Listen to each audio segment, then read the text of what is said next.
जय Hind future officers. मैं सचिन चौहान आप सभी का स्वागत करता हूं आपकी सुपर 100 सीरीज में मानेकशॉ ऑफिसर्स एकेडमी पे। आज है डे 20 और हम ये थीम बेस्ड अप्रोच की हेल्प से हमारे जीएस और इंग्लिश के सिलेबस को कवर यहाँ पे कर रहे हैं। इसी अप्रोच को फॉलो करते हुए हमारे मेंटर्स की गाइडेंस के अंदर बहुत सारे अलग अलग यूपीएससी के एग्जाम्स में इंक्लूडिंग रैंक 1 तक स्टूडेंट्स लेके आए हैं। अगर आप भी इस तरीके से पढ़ना चाहते हैं तो आप हमारे ऑनलाइन या ऑफलाइन बैचेस के अंदर एनरोल कर सकते हैं और मेक श्योर कि आप इस सीरीज को, इस थीम बेस्ड अप्रोच को कम्प्लीटली कवर करें। आज जो हम टॉपिक पढ़ेंगे वो हमारे कल की बायो के टॉपिक का एक्सटेंशन होगा। कल हमने पढ़ा था कि हम सेल के बारे में सब चीज़ें, कि सेल कैसे काम करता है, कितने टाइप की होती है। अब सेल बहुत सारी मिल जाती हैं तो टिश्यू फॉर्म होता है। अब टिश्यू के बारे में पढ़ेंगे, लेकिन उससे पहले मैं आपको हमारे अपकमिंग बैचेस के बारे में बताना चाहूँगा कि अगर आप ND2 या CDS2 के लिए प्रिपरेशन कर रहे हैं तो आप हमारे बैचेस के अंदर एनरोल कर सकते हैं। इन टीचर्स की गाइडेंस के अंदर यूपीएससी CAPF जैसे एग्जाम के अंदर भी हमारे students all India rank 1, rank 9, rank 14, rank 15, ये इतनी सारी रैंक्स बच्चे हमारे लेके आए हैं इन मेंटर्स की गाइडेंस के अंदर। तो आप भी कर सकते हैं आपके ND और CDS एग्जाम के लिए। तो अगर आप वो करना चाहते हैं तो अपनी स्क्रीन पे दिए हुए नंबर पर आप कॉन्टैक्ट कर सकते हैं। अब बात करते हैं हमारे आज के चैप्टर के बारे में, जो कि है टिश्यू।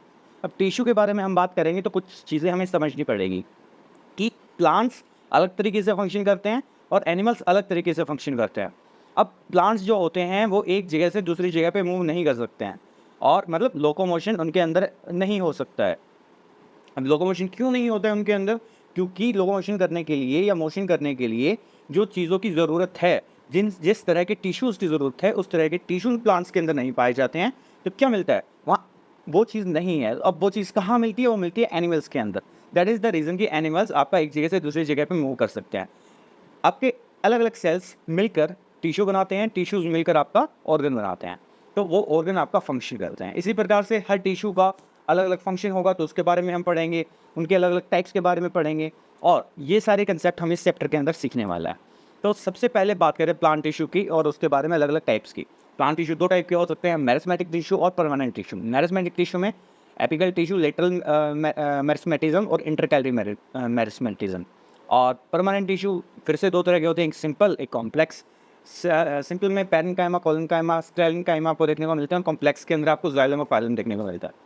अब अपनी स्क्रीन पर जो आपको दिख रहा है, इसका एक बार स्क्रीनशॉट आप ले लीजिए, या इस PDF को आप डाउनलोड कर लीजिएगा हमारे टेलीग्राम चैनल से। वहाँ पे क्या रहेगा कि ये जो आपको दिख रहा है यहाँ पे अपनी स्क्रीन पे, इसके बेसिस पे पहले क्वेश्चन पूछा गया है कि जाइलम के कौन से पार्ट होते हैं और फाइलम के कौन से आपके पार्ट होते हैं। तो इन पार्ट्स के बेसिस पे आपके एग्जाम में पहले क्वेश्चन पूछा गया है, तो हर एक स्लाइड जो यहाँ पे यूज़ की जाती है आपके एग्जाम के लिए इंपॉर्टेंट है। अब आगे बढ़ते हैं और डिटेल में पढ़ते हैं मेरिस्मेटिक टिश्यूज़ के बारे में। The growth in the plants occur at the very specific region, की जो आपका प्लांट होता है वो कहीं से भी ग्रो करना शुरू नहीं कर देता, वो कहीं से ही भी शुरू करता है, और वो एक स्पेसिफिक जगह से ग्रो करेगा। तो उसके लिए जो रिस्पॉन्सिबल होता है वो होता है आपका मेरिस्मेटिक टिश्यू रिस्पॉन्सिबल, कि कहाँ होगा कहाँ नहीं होगा, तो डिपेंड करता है कि किस जगह पे वो प्रेजेंट है, और जिस जगह पे वो प्रेजेंट है उस बेसिस पे उसको अलग अलग पार्ट्स में डिवाइड कर दिया गया है, जैसे एपिकल मेरिस्मेटिज्म। अब ये क्या होता है? ये आपका मेनली टिप्स के ऊपर पाया जाता है, tips of stem and root पे आपको मिलता है, and it is responsible for the increase in the length of the plant. कि अगर आपसे पूछ ले प्लांट की लेंथ बढ़ रही है तो उसके लिए कौन सा टिश्यू रिस्पॉन्सिबल है, that will be your apical meristematism. Next आपका lateral meristematism, and it is generally found at the radial portion of the stem. ये आपका उसकी प्लांट की गर्थ को बढ़ाने के लिए रिस्पॉन्सिबल है। और last one is present on the notes of the leaves, तो ये उसकी ग्रोथ के लिए आपकी जो आपका इंटरकैलरी मेरिस्मेटिज्म है वो कोज करता है increasing the length of internode. जो आपकी नोट्स होती हैं उनकी लेंथ को बढ़ाने में रिस्पॉन्सिबल होता है इंटरकैलरी। अब ये तीनों टिश्यू आपके लिए इंपॉर्टेंट है। तीनों के फंक्शंस के बेसिस पे आपके एग्जाम में क्वेश्चन पहले पूछा जा सकता है, पूछा गया है, अब पहले पूछा गया है, तो फ्यूचर में भी उसी टॉपिक से क्वेश्चन पूछा जाने की बहुत ज़्यादा चांसेस होते हैं। बात करते हैं परमानेंट टिश्यूज़ की। अब जैसे कुछ टिश्यू होते हैं वो आपके परमानेंट होते हैं और कुछ आपके परमानेंट नहीं होते हैं। जो परमानेंट नहीं होते हैं वो हमने पढ़ लिए। वो परमानेंट क्यों नहीं होते? क्योंकि एक पोर्शन के बाद वहाँ पे ग्रोथ होनी बंद हो जाती है। आप देखते हैं कि गर्थ बढ़ रही है पेड़ की, बचपन से बढ़ती जा रही है, लेकिन एक लेवल के बाद वो नहीं बढ़ेगी, तो वो वहाँ पे ख़त्म हो जाते हैं। परमानेंट टिश्यू हमेशा वहाँ पे रहते हैं। इन older cells, they tend to lose the capacity to divide and turn to permanent tissue. This process of attaining permanent shape, size and function is known as differentiation. Okay. अब जो ये sales होती हैं ये क्या करते हैं कि एक लेवल तक बढ़ जाती हैं, उसके बाद बढ़ने की आपकी कैपेसिटी को लूज कर देती हैं। अब ये भी दो तरह के होते हैं, एक सिंपल परमानेंट टिश्यू होता है, एक कॉम्प्लेक्स परमानेंट टिश्यू होता है। और एक स्पेशल टाइप के टिश्यूज होते हैं, उसके बारे में हम पढ़ेंगे। पहले हम पढ़ेंगे सिंपल परमानेंट टिश्यू के बारे में। तो उनको हमने 4 पार्ट में डिवाइड किया है, that is parenchyma, collenchyma, sclerenchyma. तो इनके अंदर हमने उनको डिवाइड किया है। अब वो क्या-क्या हैं? पहला parenchyma. Parenchyma are living cells and are loosely bound and it plays a role in supporting the plant and store foods. कि आपका पैरेन्काइमा का रोल क्या है? ये आपका सपोर्ट करेगा प्लांट को और साथ में फूड को स्टोर करने का ये आपके यहाँ पे काम करेगा। इन सम केसेस इट में कंटेन क्लोरोफिल, तो ये आपका फोटोसिंथेसिस के लिए भी एक पॉसिबल आपका ये काम करता है। पैरेन्काइमा के अंदर ही आपको क्लोरेन्काइमा भी देखने को मिलता है, जब आपका क्लोरोफिल उसके अंदर पाया जाता है उस केस के अंदर। पैरेन्काइमा के अंदर आपको कंटेंट्स मिलते हैं, बहुत बड़ी-बड़ी कैविटीज़ मिलती हैं और लाइक एक्वेटिक जो प्लांट्स होते हैं उन तरीके से, तो उस केस में इसको कहा जाता है एरेन्काइमा।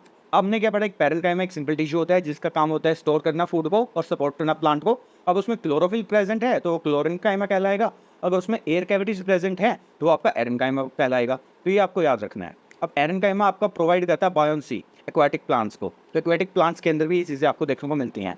नेक्स्ट आपका कोलेनकाइमा। कोलेनकाइमा क्या होता है?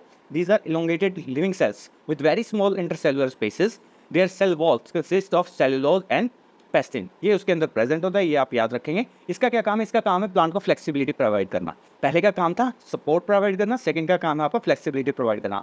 लास्ट वाले को अगर हम देखें तो these are long that cells with deposition of lining of their cell wall and have no intercellular spaces between them. अब ये कहाँ मिलते हैं? आपको स्टेम्स में मिलते हैं, वेन्स ऑफ लीव्स में आपको मिलते हैं।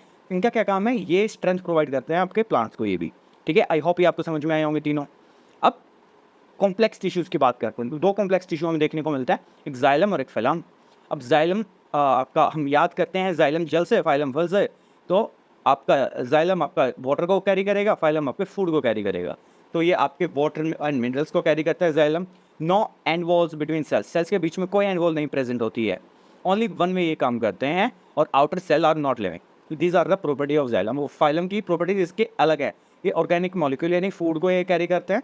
यहाँ पे एंड वॉल्स प्रेजेंट हैं यानी कि स्टीव ट्यूब्स बनी होती हैं, 2 वे मूवमेंट होती है, नीचे से ऊपर भी जाता है, ऊपर से नीचे भी आता है। लेकिन जाइलम के अंदर सिर्फ नीचे से ऊपर की तरफ आपकी मूवमेंट होती है हमेशा। और जो सेल की लिविंग्स होती हैं, जो सेल होती है वो लिविंग्स होती हैं, बट उन्हें सपोर्ट की ज़रूरत होती है। आई होप आपको ये सारी चीज़ें समझ में आई होंगी। अगर इसके क्वेश्चन आप प्रैक्टिस करना चाहते हैं तो हमारे टेलीग्राम चैनल पे जाके आप वो क्वेश्चंस को प्रैक्टिस कर सकते हैं, पीडीएफ को आप डाउनलोड कर लीजिएगा वहाँ से। अब बात कर लेते हैं इंग्लिश के बारे में। तो इंग्लिश का एक रूल हमने आज पढ़ना है, जिसे हम हर रोज़ पढ़ते हैं और ये रूल्स बहुत ज़्यादा इंपॉर्टेंट है आपके एग्जाम के लिए। अब ये रूल ये कह रहा है कि अगर आपको किसी सेंटेंस के अंदर एज इफ लिखा दिखा मिले और वो आपको सेंस प्रेजेंट कर रहा है कि काश होने की, अगर मैं होता टाइप की, तो आप वहाँ पर हमेशा वर यूज़ करेंगे। चाहे आपका थर्ड पर्सन का केस हो और थर्ड पर्सन आपका सिंगुलर हो, उस केस के अंदर भी आप वर यूज़ करेंगे, वोज यूज़ नहीं करेंगे। अब इसका एग्जाम्पल याद से समझेंगे तो ज़्यादा अच्छे से हमें समझ में आएगा। He behaves as if he was a king. वो बिहेव करता है जैसे कि वो एक राजा हो, लेकिन वो राजा नहीं है ना, है ना। तो जैसे कि जब सेंस हमारा एज इफ देता है तो उस केस के अंदर हमें वॉज का नहीं वर का यूज़ करना है हमेशा वहाँ पे। He behaves as if he were a king. I hope आपको ये चीज़ें समझ में आई होंगी। तो आप हमारे टेलीग्राम चैनल से जुड़ जाइए, वहाँ पे आपको क्वेश्चंस प्रैक्टिस के लिए मिलेंगे और जल्द ही आपको एक सुपर 100 क्वेश्चंस की सीरीज़ मिलेगी, जहाँ पे वीकली एक साथ 100 क्वेश्चन की टेस्ट सीरीज़ आपको वहाँ पे प्रोवाइड हम करेंगे, वो भी होगी। उसके अलावा आप हमारे यूट्यूब चैनल को सब्सक्राइब कर लीजिए, यहाँ पे भी आपके लिए बहुत सारा और कंटेंट ऐसे ही हम प्रोवाइड करने वाले हैं। Thank you so much. जय हिंद, जय Bharat. Please subscribe our Manekshaw Officers Academy YouTube channel, and for further MCQs, practice questions, mock tests, PDF and study material, join us on Telegram and Instagram. Link given in the description.